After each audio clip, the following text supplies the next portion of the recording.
Bienvenidos a 360 grados, una visión global de la noticia, un espacio para debatir sobre todo lo que sucede en Colombia y en el mundo. Y hoy empezaremos hablando del proceso de paz con las FARC, que atraviesa al parecer algunos tropiezos, especialmente por si se debe continuar en medio del periodo electoral que ya arrancó y con los recientes ataques de las FARC. El presidente Santos afirmó hoy que estamos tal vez ante la última posibilidad de conseguir la paz. Declaración que llegan luego del anuncio de las FARC de estar dispuestos a una pausa en las negociaciones para no mezclar el proceso con las próximas elecciones al Congreso y a la presidencia. ¿Qué pasa en el proceso de paz? Tema de debate esta noche en 360. Y también en nuestro segundo tema hablaremos de lo que sería esa posible e inminente, lo que llamaríamos éxodo de miembros del Partido Conservador hacia las filas del Uribe Centro Democrático. La salida de la senadora antioqueña Liliana Rendón hacia el uribismo podría marcar el inicio de una desbandada política que golpearía el caudal electoral conservador. Desde su dirección ya dieron vía libre para que los que sientan afectos por el Centro Democrático partan cuanto antes. ¿En realidad empezó un éxodo conservador? Vamos a hablarlo y a mirar en coyuntura lo que está pasando dentro de los conservadores. Tema de debate esta noche en 360 y no se muevan, que ya en segundos le damos la bienvenida a nuestros invitados.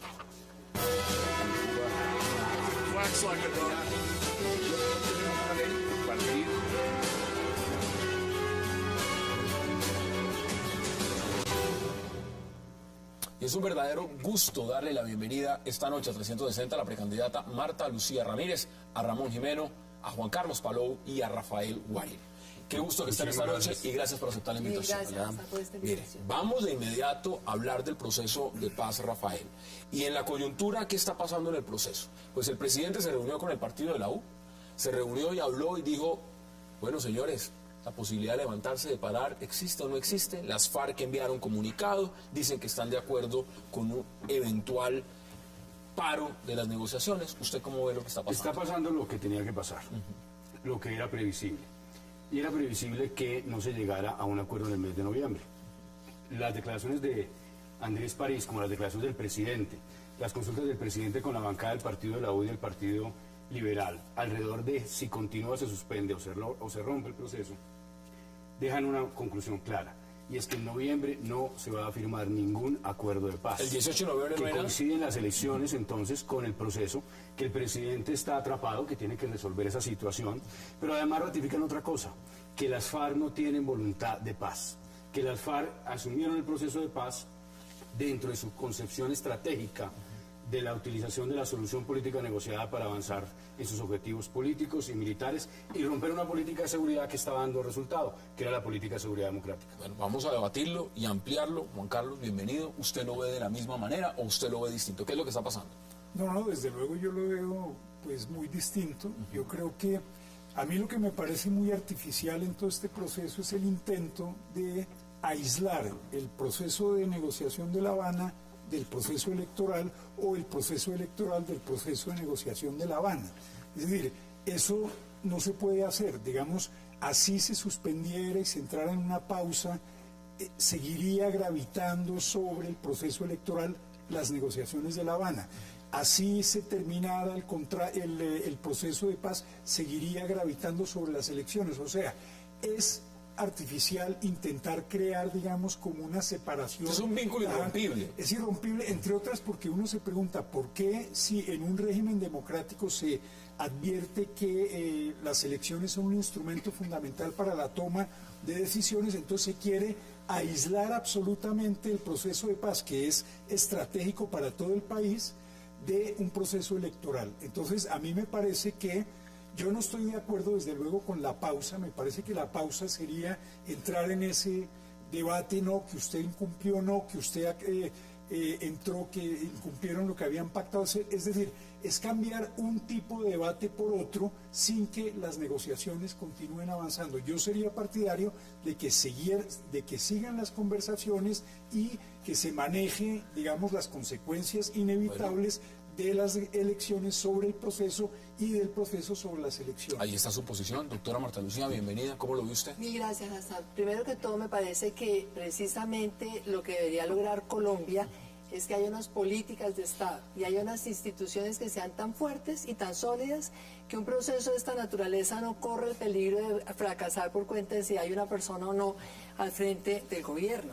Yo realmente, de verdad, resiento mucho, por ejemplo, que el tema de la justicia no haya sido una prioridad para este gobierno, porque si hubiera sido una prioridad, entonces el Estado hubiera seguido atacando a las FARC, tanto en el campo militar como en el campo judicial y también en el campo económico, que era parte de la seguridad democrática, cerrarles a ellos los ingresos por el narcotráfico, por el secuestro. Hoy tenemos un país extorsionado y ahora la minería ilegal. Entonces lo que vemos realmente es que entre más se dilata y se dilata y se dilata este proceso, ellos siguen fuertes en lo económico y evidentemente pues eso les da a ellos una capacidad mayor de decir en cualquier momento si esto se acaba. Claro, realmente el presidente dice que el Estado y la sociedad no tienen nada que perder. Claro que tiene que perder si esto en este momento se llegara a terminar. Pero el presidente dice que desde el punto de vista militar no se perdería. Pero es que yo creo que es tan difícil realmente deslindar ahí lo militar de lo otro. Fíjese una cosa, mire, fíjese una cosa, primero que todo ellos siguen comprando armas, buscando además armas de largo alcance, que ha sido un anhelo viejo y que pues obviamente ya en ese sentido parece que han avanzado. Exactamente, exactamente. Entonces eso militarmente, claro que tiene un peso específico importante. Pero la otra cosa es que a estas alturas realmente yo sí creo que es absolutamente inconveniente que se confunda el rol del negociador con el rol de aspirante a la reelección, porque lamentablemente al presidente lo que le ha sucedido durante estos meses es que el país le ha encontrado una debilidad y es que entre más lo presionan, más cede. Y una negociación de esta naturaleza no se puede hacer con una persona que cede ante las presiones, sino con una persona que está mirando a la historia, está tomando decisiones que le sirvan al país, que garanticen que esto no se repite. Eso que se está poniendo sobre la mesa. Ramón, bienvenido. ¿Usted cómo lo ve? Muchas gracias. No, yo creo que sí es fundamental suspender el proceso mientras se define el panorama electoral de marzo y de mayo, porque un proceso de paz sin respaldo de la clase política, sin respaldo de la sociedad civil, es un proceso de paz débil que no va a tener consecuencias reales cuando se tengan que aplicar los acuerdos. Firmar la paz es muy fácil y el presidente Santos lo sabe y pueden firmarla en noviembre o pueden aplazarla. ¿Y suspenderlo en qué condición? Digamos, cuando se habla de una suspensión, es una suspensión sobre la cual el presidente dice, mire, suspendemos pero yo voy a la reelección, suspendemos pero hay una tregua, suspendemos hasta que haya claridad política para que el escenario resultante de marzo y de mayo permita ver cuáles son las fuerzas políticas que quedan. Si queda, por ejemplo, el uribismo con el 30%, el Partido Conservador con el 20%, quiere decir que el proceso de paz que continúe en ese momento va a ser muy distinto al que está impulsando el presidente Santos, pero quiere decir otra cosa, y es que las FARC sí pueden entrar a un proceso de paz serio, porque es que uno no puede firmar la paz con un presidente que tiene el 30 o el 40% de respaldo. Y usted dice, este proceso como está planteado no es serio. Es serio, pero no tiene el poder político ni la voluntad de la sociedad colombiana para ir hasta el final de varios factores, coincidiendo con Ramón en esto último. Es que un presidente que tiene el 21% o el 28%, pues no es un presidente que diga... Pero ha crecido el Centro Nacional de Consultoría, que ha subido. Las encuestas del Centro Nacional de Consultoría, la verdad, son de risa. Diferencias comparado, por ejemplo, con las de Gallup o las de Ipsos de 32 puntos en imagen favorable, eso es una cosa absurda. Mientras las de Gallup y Ipsos sí son consistentes. Pero mire, déjeme decirle lo siguiente. Además del tema político, está el tema jurídico. La decisión de la Corte Constitucional que implica que los cabecillas paguen cárcel, una discusión que teníamos en Medellín con Juan Carlos. La carta de la fiscal de la Corte Penal Internacional, el concepto del fiscal de la Corte Penal Internacional en el mismo sentido. No hay de ninguna manera un escenario así estos criminales quisieran desmovilizarse para que lo hagan ahora. Pero además hay una cuestión bien importante. Yo sí creo que esto le ha costado mucho al país. Le ha costado muchísimo al país en tema militar. Repito lo que dijo el presidente, dijo, en el punto militar nosotros no hemos perdido nada. El presidente usualmente no se le puede creer y ya el país lo sabe. Miren estos datos. 70% de aumento de acciones terroristas según datos del Ministerio de Defensa entre 2011 y 2012. Miren estos datos de capturas. Esta semana hubo un debate con el senador Juan Carlos Vélez. Comparado mal porque nadie ha parado la guerra. Datos Ministerio de Defensa con IMPEC. El Ministerio de Defensa dice, ministra, 3.133 capturas de guerrilleros. ¿Sabe cuántos entraron a la cárcel realmente? En 2012, 712. ¿Y el resto? El resto nunca entraron a la cárcel. Son cifras amañadas, son cifras maquilladas, son cifras mentirosas. Pero la cosa es peor. Mire estos datos que saqué antes de venir al programa, muy juicioso.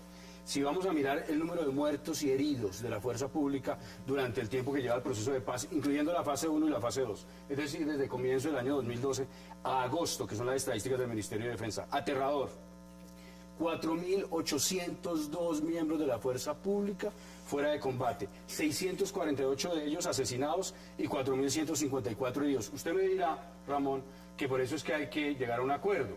Yo lo que les digo es que eso es la demostración, la máxima demostración que las FARC sigue en la guerra, sigue pensando en la guerra y no quieren la paz. Pero es que eso es evidente que las FARC están en la guerra, digamos. No quieren la si paz. no habría un proceso de paz. No quieren la paz, no quieren la paz. Claro, es que, Si no hay guerra, no hay paz. Claro, Eso es es que la absolutamente evidente. posición de los que están en contra del proceso siempre es, no, es que ellos quieren tomarse el poder. Dios mío, si llevan 50 años diciendo que se quieren tomar el poder y que se lo quieren tomar todo, ¿cuál es la novedad?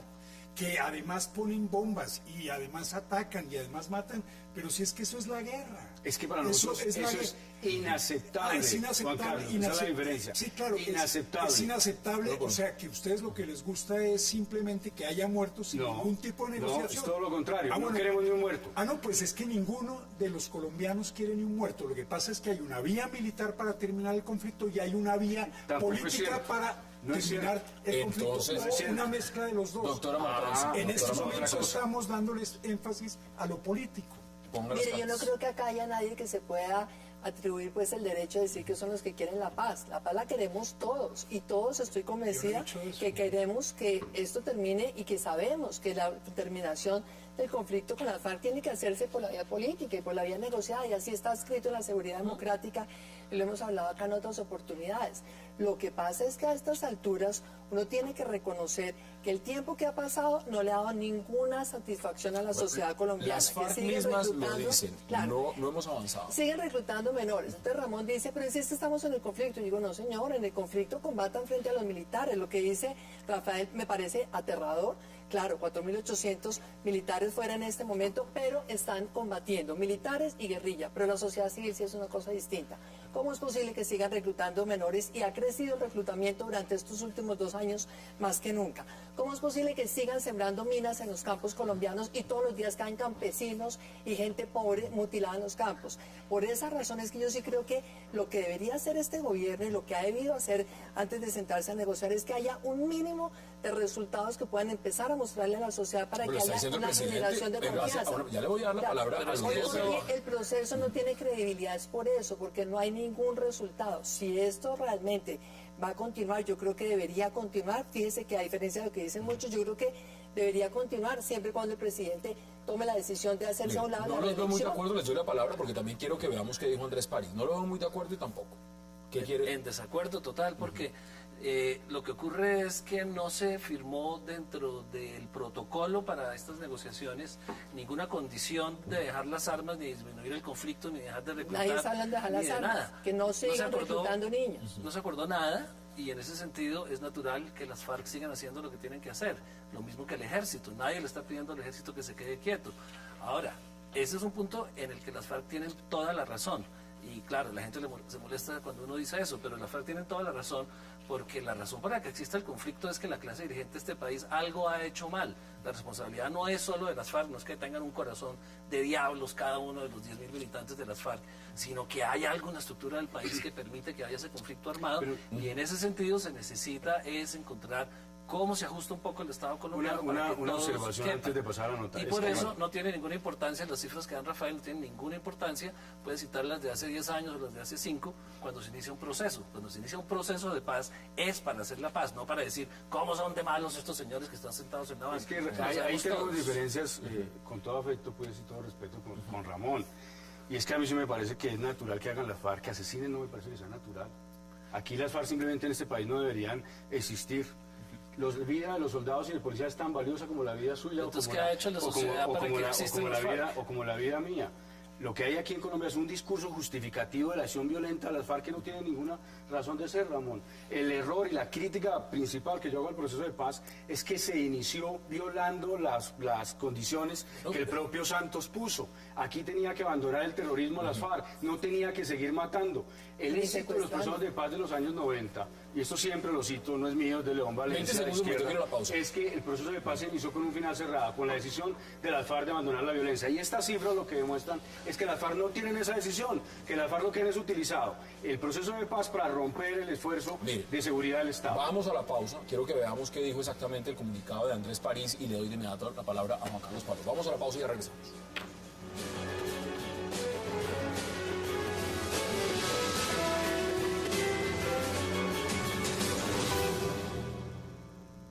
Estamos presenciando nuevamente el uso mediático para lanzar propuestas que deberían ser consultadas, consensuadas con nosotros. Sobre esa en particular, nosotros estamos dispuestos a avanzar en cualquier propuesta que preserve el proceso para que pueda llegar al final, para que lleguemos al punto del fin del conflicto. Si se requiere una pausa, estaríamos dispuestos, pero no como una acción unilateral, no como una acción impuesta a la mesa a partir de los medios. Regresamos a 360. Juan Carlos, le doy la palabra porque lo ha dicho claramente Andrés París, que sea de acuerdo común.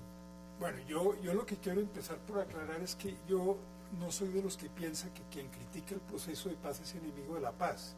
Lo que sí quiero recordar es que sí hay enemigos de la paz y hay muchos sectores políticos y sociales que han sacado muchos réditos de la guerra. O sea, eso también existe. Luego son enemigos de la paz. Las FARC son enemigos de la paz. Bueno, exacto. También son enemigos de la paz en cierto modo, pero ahora están sentados en una mesa. Yo sobre las cifras suyas no tengo las cifras que hemos producido recientemente en la Fundación, pero yo sí recomiendo que lean unas investigaciones hechas, coordinadas por Camilo Echandía, que demuestran cómo el declive militar de las FARC es permanente y sistemático. Y la apariencia de que están recuperando iniciativa está apuntalada en acciones de bajo esfuerzo militar. Es decir, que cuando usted descompone las acciones que adelanta la guerrilla en de alto esfuerzo, de medio esfuerzo y de bajo esfuerzo, constata que efectivamente lo que hay es un bajo esfuerzo militar que simplemente les da visibilidad. Una bomba aquí, un muerto. Claro, son acciones de terrorismo, pero no es fortalecimiento militar. Y es que ustedes, los enemigos del proceso de paz, se han inventado una tesis que es mentira, y es que hay una relación directa entre la existencia de una mesa en La Habana y la derrota militar que está sufriendo el ejército. Aquí, ¿cuál es la relación? Déjeme terminar esto. ¿Usted cree que tener a unos comandantes militares y políticos en La Habana es fortalecimiento del accionar de la guerrilla? ¿No le parece a usted que ahí lo que se está creando es una vulnerabilidad para la guerrilla teniéndolos allá? La estrategia contra el insurgente, Ramón, usted lo sabe, se basa en dos cosas: el aislamiento político y la presión militar. Los datos del Ministerio de Defensa, que son los que yo cito, demuestran que la presión militar se reventó y el aislamiento político lo reventó el gobierno del presidente Santos. Usted dice que vienen en descenso. Le doy este dato: Ministerio de Defensa Nacional. Créale a su amigo y muy admirado por usted, el presidente Santos. 7.184, 7.200 integrantes en el conteo de agosto. En junio del año 2010, cuando terminaba el gobierno Uribe, estaban en 7.979. Ha habido una disminución de 800 integrantes cuando el ritmo de disminución de las FARC, que arrancó en cerca de 20.000 hombres, hacia el final del gobierno Uribe, era intenso. Ahí sí cabían las estadísticas del profesor Echandía. Este dato, más otros datos, ¿no es cierto?, que pone el propio gobierno, demuestra que no se ha cumplido. Le doy este otro y termino rápidamente. El Plan Espada de Honor, ayer lanzaron el Plan Espada de Honor 2. El Plan Espada de Honor 1 tenía como meta, a final de este año, reducir al 50% las estructuras de las FARC. Y los mismos datos del Ministerio de Defensa demuestran que la FARC está estable. ¿Eso qué es? Eso es un fracaso. ¿Por qué? Porque se cambió la política. ¿Por qué cambió la política? En nombre de un proceso de paz, cuando las FARC no habían tomado la decisión de abandonar la violencia. El rendimiento decreciente de la política empezó en el año 2008 y usted lo sabe perfectamente, y ese rendimiento decreciente se ha mantenido, y eso empezó en el gobierno, en el segundo gobierno del presidente Uribe. O sea, no es un invento de este gobierno. Precisión, nada más. Y déjeme terminar una cosa. Ha bajado el accionar militar. ¿Sabe por qué? Porque la guerrilla está manifiestamente arrinconada, y se lo digo porque acabo de venir de de Vista Hermosa y acabo de venir del Catatumbo, y allá están manifiestamente arrinconados en lo que a sus estructuras militares se refiere, y están adelantando una operación con la Fuerza de Tarea Vulcano en la cordillera.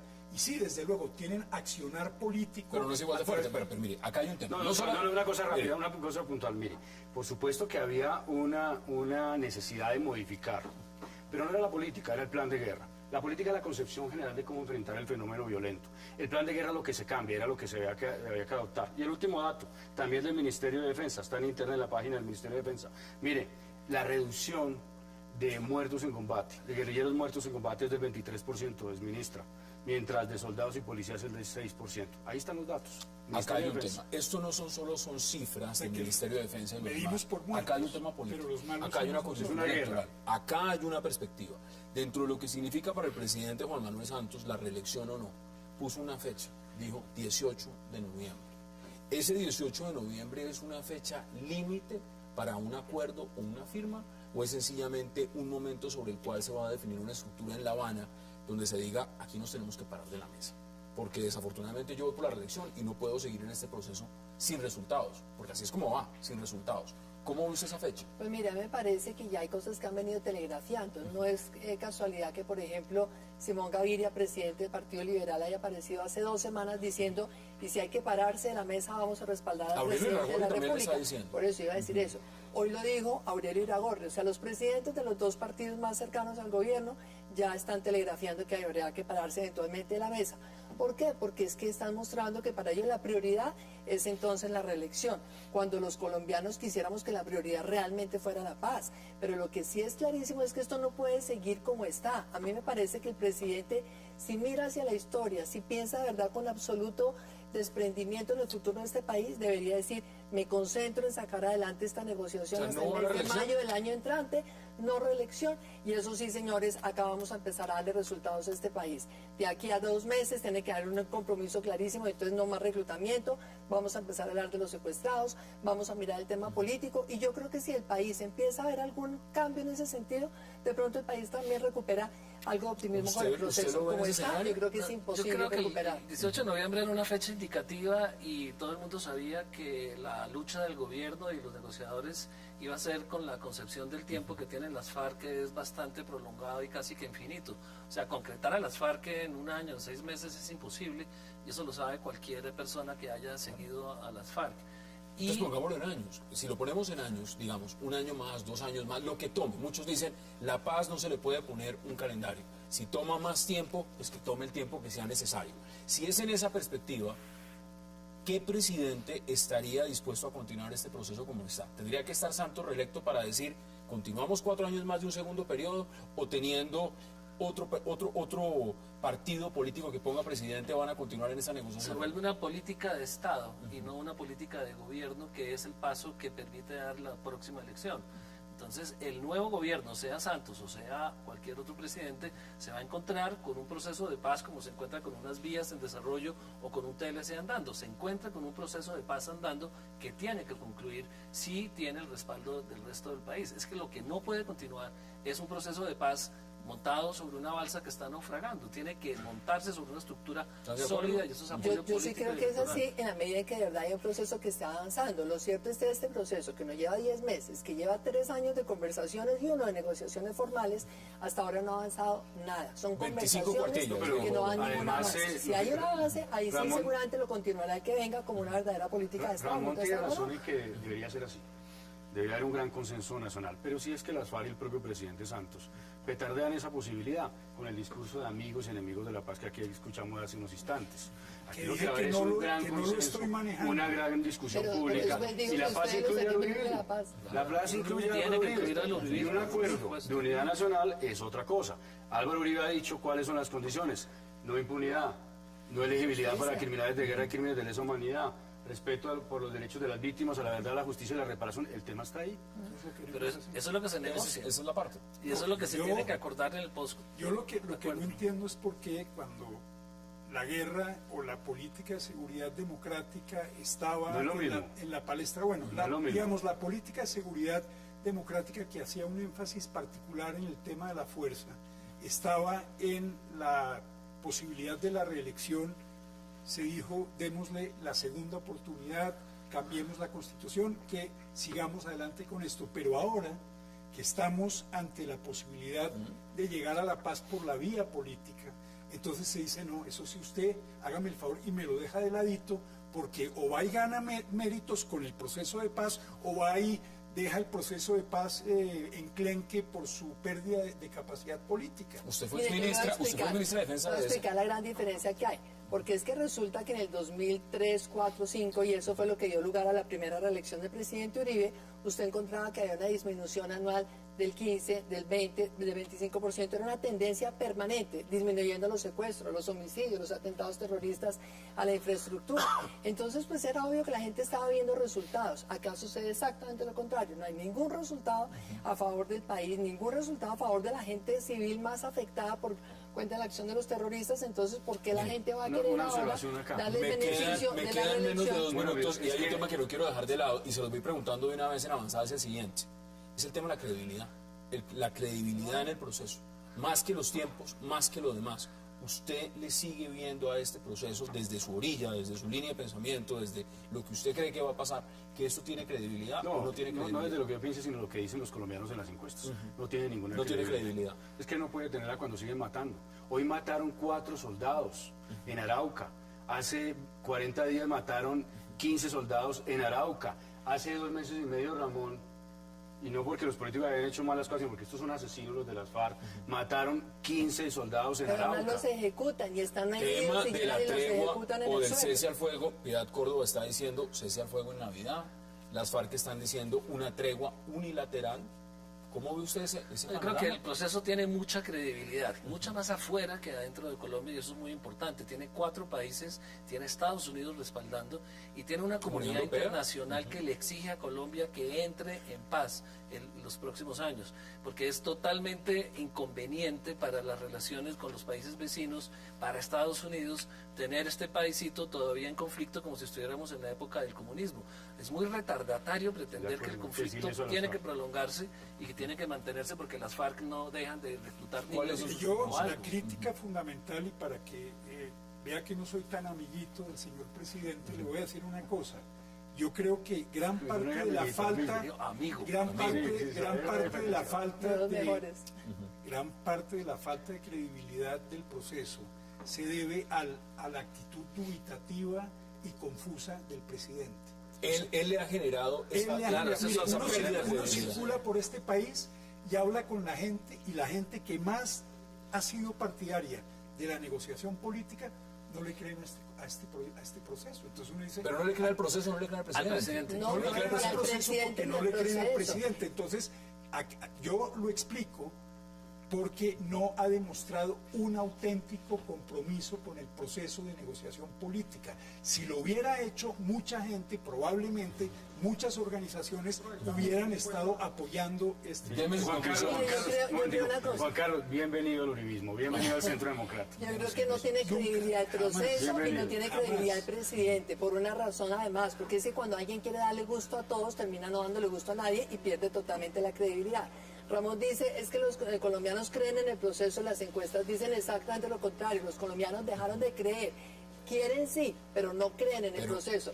Y Juan Carlos decía, es que las FARC están arrinconadas. Eso no es cierto. En Vista Hermosa, en Puerto Rico, en el Meta, en tantos sitios están otra vez orondos, pero sin ningún Están las problema en estadísticas las del Ministerio de calles. Defensa. Y la gente otra vez es la que está arrinconada viendo que estos señores otra Mire, vez están En tranquilos. 10 como segundos si no hubiera contésteme algo, pasado porque 10 todos han años. hablado de la credibilidad desde el punto de vista de la percepción del ciudadano, del común, del presidente y la credibilidad de las FARC. ¿Usted cree en la Claramente, credibilidad yo de insisto las que el FARC? proceso sí tiene credibilidad y la opinión pública quiere el proceso. Pero las encuestas el dicen lo presidente contrario. no tiene la credibilidad y como dice Marta Lucía y todo el país lo está viendo, el presidente da unos bandazos que le quitan todo el peso a su relación con el proceso político de la negociación.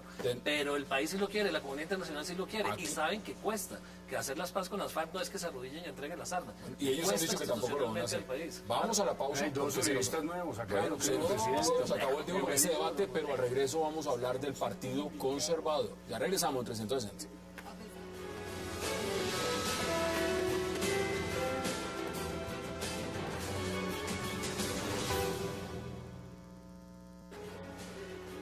Regresamos a 360 y en este momento vamos a entrar a hablar, por supuesto, del Partido Conservador. Porque el Partido Conservador en este momento, en palabras de Ramón Jimeno, y retomo lo que estaban diciendo, está dando bandazos para un lado y para el otro. Doctora Marta Lucía, ¿qué está pasando en su partido, en el Partido Conservador? Pues mire, el Partido Conservador tiene las ideas que este país necesita para salir adelante, de verdad, como un país próspero, como un país en paz. Ese es el partido que siempre habló de la seguridad, de la justicia, del Estado de Derecho, del desarrollo rural y del desarrollo económico, del humanismo, que es realmente lo importante de la política. ¿Pero se está yendo la gente para otro lado? Las ideas son las que el país necesita, pero desafortunadamente hay dos realidades al interior del partido. Una que son las bases del partido, los directoristas, los concejales, los diputados y astronautas como yo, que decimos acá lo importante es rescatar estas ideas, coger estas banderas, tener una candidatura propia, y otros que desafortunadamente se han dejado empalagar con la mermelada. Y algunos de ellos están en el Congreso. Yo no diría que todos, creo que son poquitos, pero esa es parte de la perversidad de la política, cuando empieza entonces el gobierno a mantener una mesa de unidad, no a fuerza de convicciones, sino a costa de la pérdida de iniciativa de los partidos, a costa de la pérdida de autonomía de los partidos. ¿Y qué fecha están esperando? ¿Están esperando la noviembre? Convención, pues esto es una cosa, Hassan, que yo llevo dando una lucha durante todo este año. Hay una convención del partido que se tiene que citar porque ese es el órgano máximo del partido. No son los congresistas los que pueden decir si va a haber candidatura propia o no. Es esa convención y esa convención en la primera semana de diciembre decidirá si hay candidatura propia, que es lo que yo creo que debe pasar, o si eventualmente van a terminar entonces atraídos pues por la mermelada apoyando la reelección, que creo que no quiere eso el partido, o eventualmente la posibilidad de hacer una alianza con el presidente Uribe, que me parece que sería en este momento anticiparse a lo que el partido debe hacer, que es tener su candidatura, salir a presentarla en el país y cuando ya tenga una candidatura consolidada, mirar qué alianzas son las que Ramón Jiménez, ¿qué dice usted? Digamos que la estrategia del uribismo sí es muy buena de tener las dos candidaturas y el Partido Conservador debiera tener su propia candidatura porque consolida fuerzas.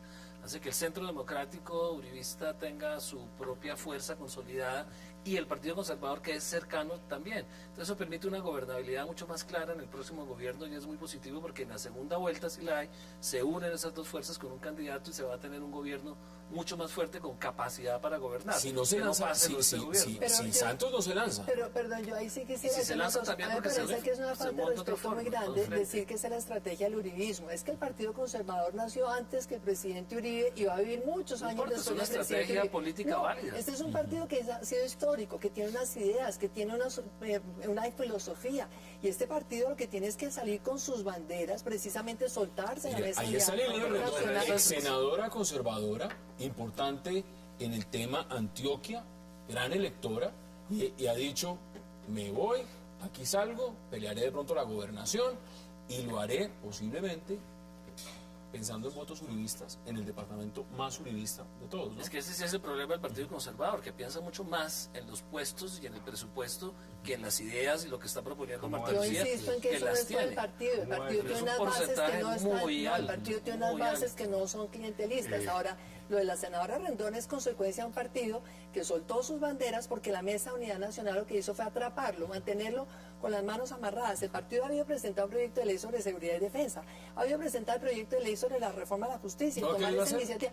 No ha podido porque la Mesa de Unidad Nacional lo dejaron realmente ellos dicen que están mandando los liberales. Es que gente como Liliana Rendón termina yéndose, que es una pérdida muy grande para el partido. Usted preguntaba que si hay desbandada, claro que hay desbandada. Pero hay que analizar muy bien el fenómeno del partido. Una cosa es la dirigencia, que hay gente como Marta Lucía Ramírez, el ministro, gente joven y congresistas. Y otra cosa son las bases del partido.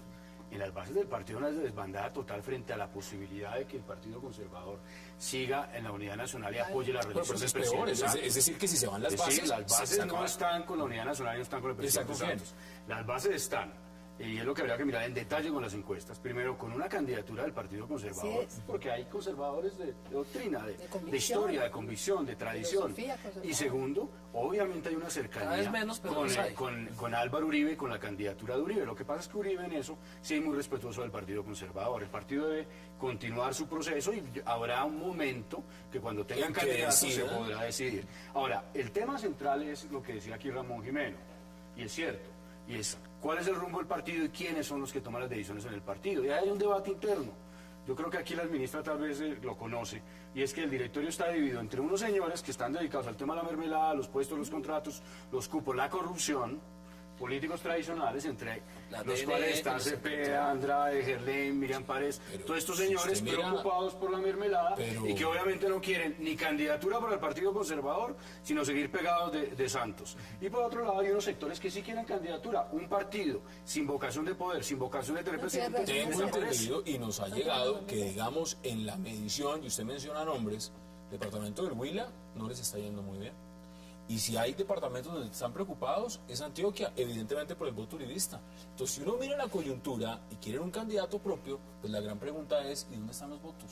¿Cómo lo No, dicen? yo veo, a ver, yo creo que el punto de partida del presupuesto es la gran incertidumbre, digamos, con la caída de credibilidad y de popularidad de Santos, digamos que la reelección queda en entredicho y se abre un panorama de total incertidumbre y empiezan las pujas. Entonces el Partido Conservador pues no se queda atrás. Yo diría que ahí hay una fractura entre una élite, digamos, tecnocrática y de opinión que sabe que se tiene que valorizar de otra manera, o sea, que no puede valorizarse con maquinaria, sino que tiene que valorizarse con discurso, con propuesta y una base, digamos, de maquinaria que se moviliza por los puestos y por el acceso al presupuesto y que están en duda porque ve a Santos débil.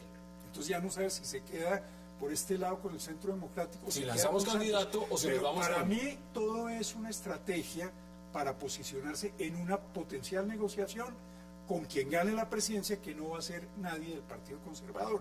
De pronto, no, entonces, todavía no, digamos. Bueno, Hay una precandidata, Sí, hay una sí, precandidata. sí, Partido Conservador, yo dije, Bueno, está bien, José Félix Laforí. No, pero mire, mire, sumamente usted ha buena. dicho José Félix Laforí, pero desde el partido están pidiendo la exclusión de José Félix Laforí. ¿Quién Ahora, está pidiendo? Andrade. señor. ¿Quién la pide? Andrade, porque quiere a Santos. Laforí es conservador, tiene una tradición conservadora. Pero no se muy puede negar respetable. que está tirando también Lo que hacia el pasa es centro que democrático y está diciendo, mire, yo me identifico con el presidente Uribe.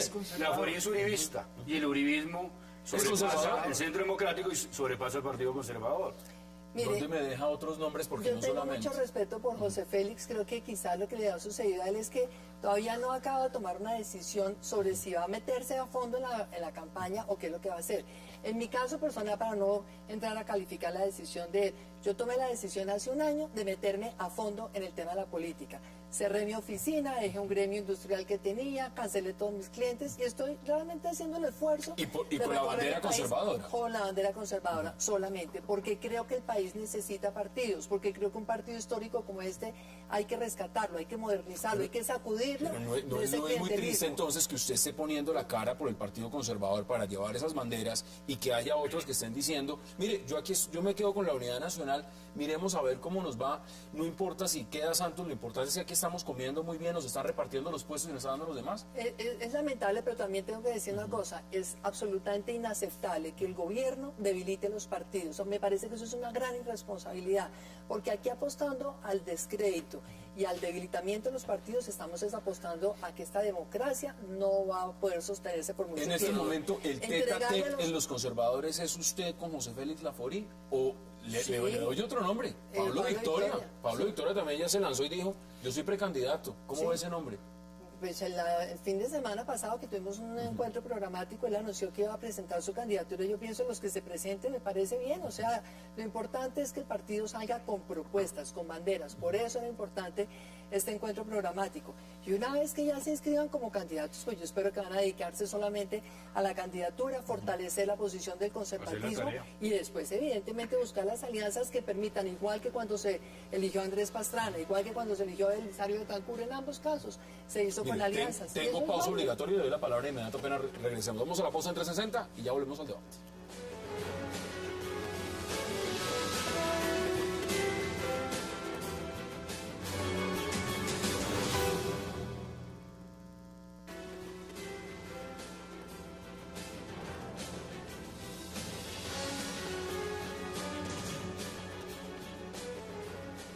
Regresamos a 360 y pues, hay que poner las cartas sobre la mesa. El Partido Conservador también tiene fichas de renovación. Están proponiendo al senador Gerlain que sea la cabeza de la lista al Senado para renovar y competir con el Partido Liberal. 80 años, 36, 38 años en el Congreso, esa es la renovación. ¿Usted cómo ve las cartas?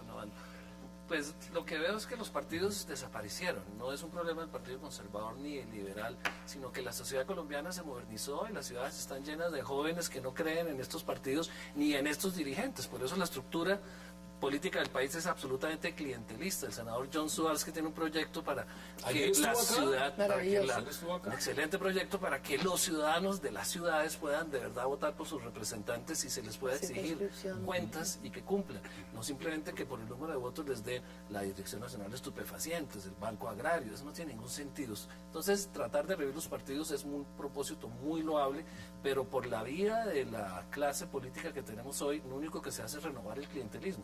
Por eso es lo mismo que sea Geley de 80 años o un joven de 25, porque el modelo clientelista va a reproducir esas prácticas. Mientras no haya un cambio en el sistema electoral que le permita al ciudadano elegir representantes de acuerdo a una oferta clara, pues vamos a seguir dando vueltas y el 80% del país va a ser Completamente de lejos de los acuerdo. partidos. No agrego. No le agrego. Completamente de acuerdo. Usted se adhiere. Uribismo puro. Bienvenido al uribismo. Yo estoy de acuerdo. Usted está repartiendo invitaciones al uribismo hoy. Yo estoy de acuerdo con que se necesita un cambio en el sistema electoral, pero también hay que hacer un cambio en la cultura de los ciudadanos. Es que, lamentablemente, le quiero decir, una persona como yo, que jamás en la vida va a comprar un voto, uno se encuentra cuando va a los sitios, a los pueblos y toda la gente, pero es que si será que nos puede ayudar con una plática, no, mire, yo no ayudo con nada, no, jamás en la vida voy a ayudar porque no tengo y no me parece que esa sea la manera de hacer política. A la gente hay que irla enseñando, hay que hacer realmente una formación política. A eso le corresponde a los partidos y yo creo que aquí hay que hacer una reforma política más profunda. Eso lo debería hacer un jefe de Estado que ha tenido todas las mayorías que ha tenido el presidente Santos para hacer la reforma profunda que fortalezca a los partidos. Y sobre lo que dice Ramón, es cierto que la gente hoy está muy escéptica sobre los partidos, pero en el Partido Conservador si hay un tesoro valiosísimo son los jóvenes. Hay un grupo de jóvenes que tienen un gabinete en la sombra, parecido al gabinete de los ingleses, como el gabinete en la sombra de los ingleses, que le hacen seguimiento a lo que pasa en cada una de las carteras, que están haciendo permanentemente memorandos sobre cómo se debería mejorar la política de justicia, la política de desarrollo. Estos son hay que jóvenes sacarlos de la sombra partido. porque nadie los conoce. No, claro, están en el gabinete juvenil conservador, tienen las nuevas generaciones. Lo que pasa es que a ellos, lo que pasa es que a ellos hay que irles abriendo espacios. Y la tragedia es que esos muchachos... Ni un cachiporro más cachiporro que Serpa para encabezar. Bueno, ahí están compitiendo y la U me imagino que pondrá Aurelio Irragorri y queda completo el tri. No, yo quería decir que a mí siempre me ha parecido que el discurso antipolítico, que tuvo tanta fuerza pues a final del siglo XX y que más o menos sigue teniéndolo, lejos de sanear la vida política, la degradó más. Claro.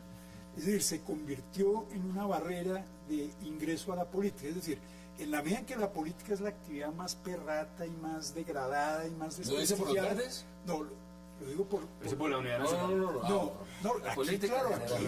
aquí la antipolítica, obviamente Mocus es el principal antipolítico, pero digamos que eso es un fenómeno universal que dice, la política es una porquería y los políticos son una porquería. Entonces, ¿quién se mete a la política? Solo se mete el que no le importa, aquel que no le importa estar desprestigiado porque va por otros objetivos, plata, poder, manejo de presupuestos.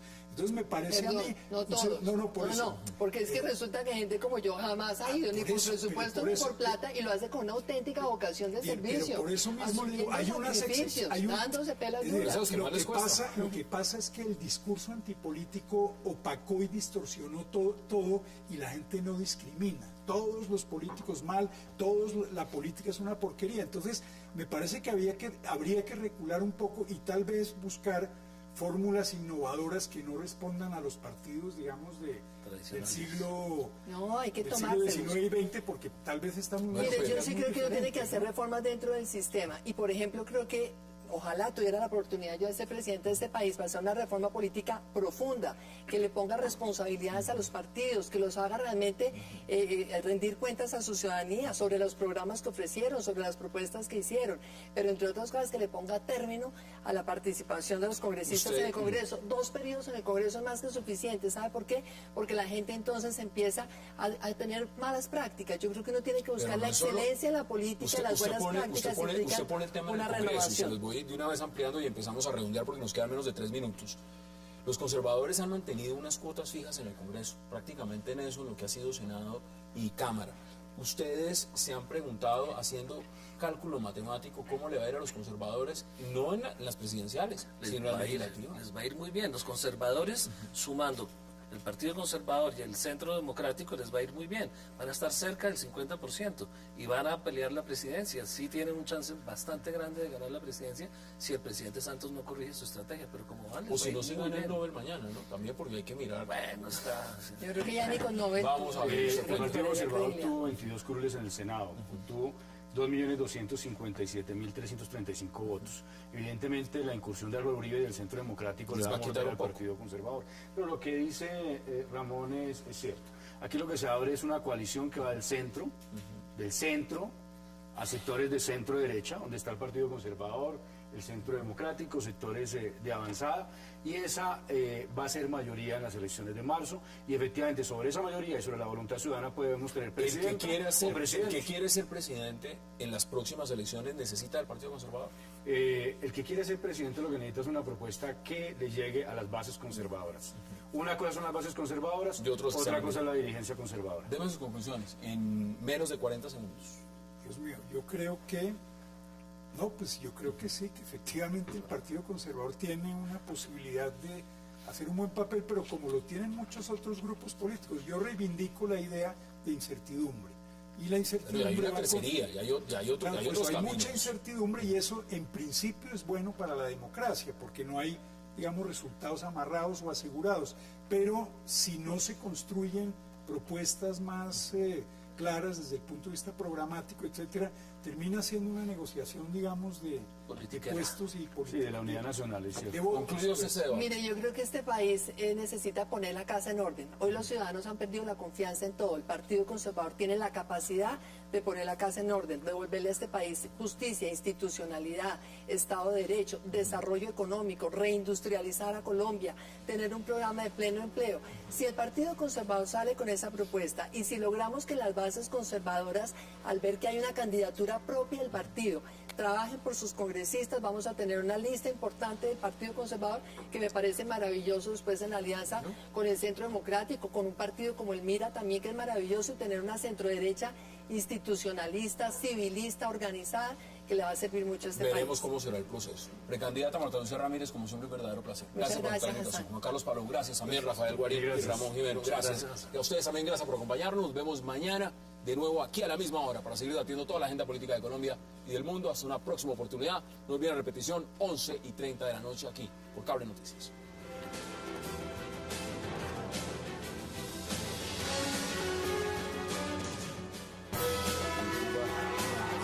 Like a donut. Tenemos una ley compartir.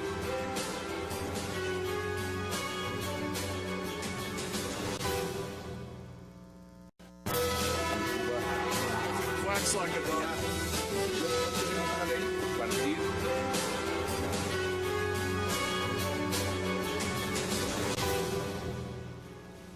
Bienvenidos a 360 grados, una visión global de la noticia, un espacio para debatir sobre todo lo que sucede en Colombia y en el mundo.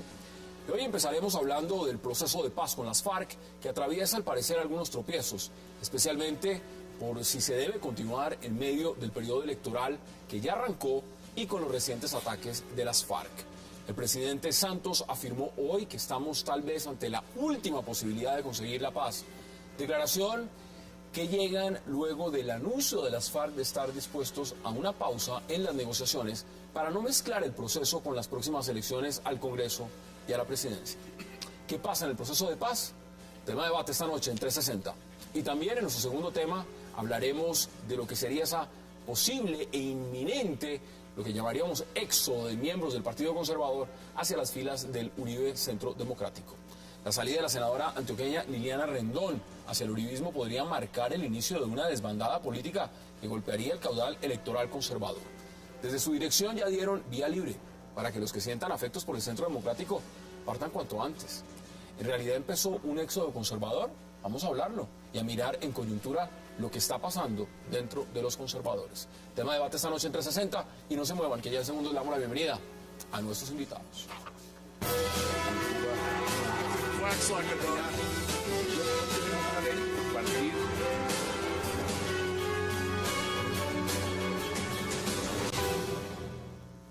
Y es un verdadero gusto darle la bienvenida esta noche a 360 a la precandidata Marta Lucía Ramírez, a Ramón Jimeno, a Juan Carlos Palou y a Rafael Guarín.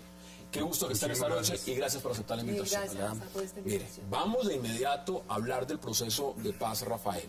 Y en la coyuntura, ¿qué está pasando en el proceso? Pues el presidente se reunió con el partido de la U, se reunió y habló y dijo, bueno, señores, la posibilidad de levantarse, de parar, ¿existe o no existe? Las FARC enviaron comunicado, dicen que están de acuerdo con un eventual paro de las negociaciones. ¿Usted cómo ve lo que está pasando? Está pasando lo que tenía que pasar, lo que era previsible.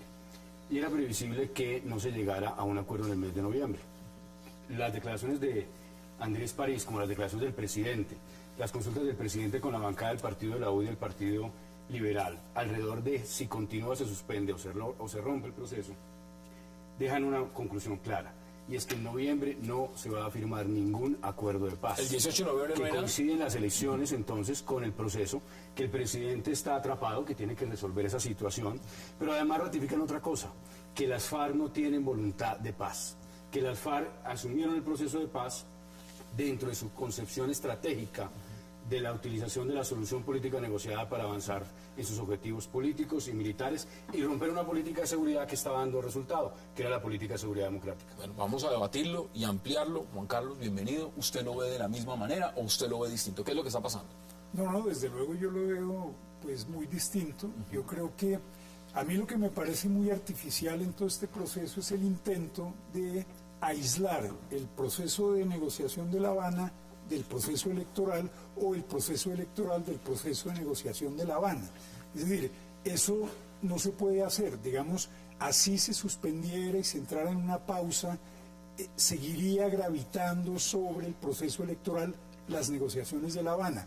Así se terminara el proceso de paz, seguiría gravitando sobre las elecciones. O sea, es artificial intentar crear, digamos, como una separación. Es un vínculo irrompible. Es irrompible, entre otras, porque uno se pregunta por qué, si en un régimen democrático se advierte que las elecciones son un instrumento fundamental para la toma de decisiones, entonces se quiere aislar absolutamente el proceso de paz, que es estratégico para todo el país, de un proceso electoral. Entonces, a mí me parece que yo no estoy de acuerdo, desde luego, con la pausa. Me parece que la pausa sería entrar en ese debate, no, que usted incumplió, no, que usted entró, que incumplieron lo que habían pactado. Es decir, es cambiar un tipo de debate por otro sin que las negociaciones continúen avanzando. Yo sería partidario de que sigan las conversaciones y que se maneje, digamos, las consecuencias inevitables de las elecciones sobre el proceso y del proceso sobre las elecciones. Ahí está su posición. Doctora Marta Lucía, bienvenida. ¿Cómo lo ve usted? Mil gracias, Hassan. Primero que todo, me parece que precisamente lo que debería lograr Colombia es que haya unas políticas de Estado y haya unas instituciones que sean tan fuertes y tan sólidas que un proceso de esta naturaleza no corre el peligro de fracasar por cuenta de si hay una persona o no al frente del gobierno. Yo realmente, de verdad, resiento mucho, por ejemplo, que el tema de la justicia no haya sido una prioridad para este gobierno, porque si hubiera sido una prioridad, entonces el Estado hubiera seguido atacando a las FARC, tanto en el campo militar como en el campo judicial y también en el campo económico, que era parte de la seguridad democrática, cerrarles a ellos los ingresos por el narcotráfico, por el secuestro. Hoy tenemos un país extorsionado y ahora la minería ilegal. Entonces lo que vemos realmente es que entre más se dilata y se dilata y se dilata este proceso, ellos siguen fuertes en lo económico y evidentemente pues eso les da a ellos una capacidad mayor de decir en cualquier momento si esto se acaba. Claro, realmente el presidente dice que el Estado y la sociedad no tienen nada que perder. Claro que tiene que perder si esto en este momento se llegara a terminar. Pero el presidente dice que desde el punto de vista militar no se perdería. Pero es que yo creo que es tan difícil realmente deslindar ahí lo militar de lo otro. Fíjense una cosa, mire, fíjense una cosa, primero que todo ellos siguen comprando armas, buscando además armas de largo alcance, que ha sido un anhelo viejo y que pues obviamente ya en ese sentido parece que han avanzado. Exactamente. Entonces eso militarmente, claro que tiene un peso específico importante.